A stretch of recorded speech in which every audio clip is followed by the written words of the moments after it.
Hello, I'm Dr. Brandt Gibson, and today I'm going to teach you about the next step in understanding your peripheral neuropathy.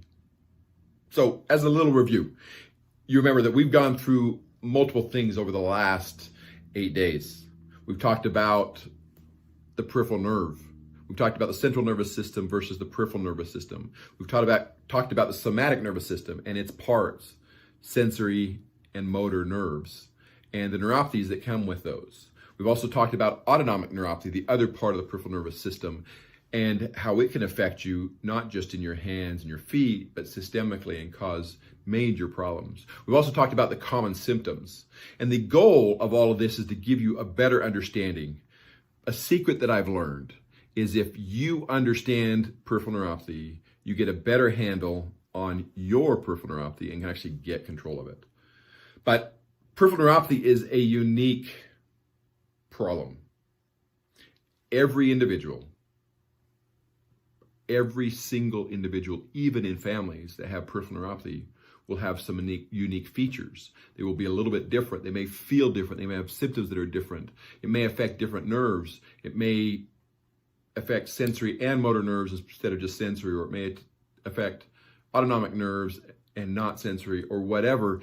Every single individual is different. So because of that, we have created, or I've created over the last 20 years, the Neuropathy Score. What we've done is taken the key indicators, the most important things that help us determine how bad your peripheral neuropathy is, and we put them into a process so you can actually determine your score from 0 to 100. 0 being completely 100% normal, no neuropathy, and 100 being the worst neuropathy that could possibly be. And so because of that, we've actually been able to get control of and get a score for every individual neuropathy patient. Now, what we've done is we've taken this and we've actually made it an online assessment that you can do. The disadvantage of the assessment is it's not quite as accurate as, say, if I were to see you in the office and I were to run the specific tests and give you the exact scores that way. But it will give you a good idea of how much peripheral neuropathy you have. So it'll give you an extent. So how does my neuropathy compare to other individuals, for example?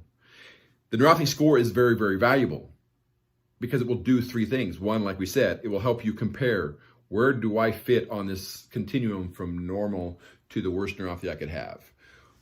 And number 2, it will give you a benchmark, a way to actually test and say, okay, my current neuropathy situation is right here. But as I go through treatment, as I do these different things to manage my symptoms or to control the disease processes, where does that move my neuropathy score? The neuropathy score, if your neuropathy is getting better, should move towards 0.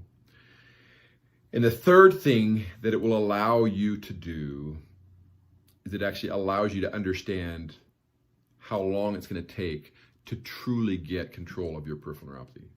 How long is it going to take to get it to the point where you can thrive, where you can live an extraordinary life, where you can enjoy the many things that are happening in your life and not have the pain, not have the disability, not have the discomfort or distraction that neuropathy truly can be in your life.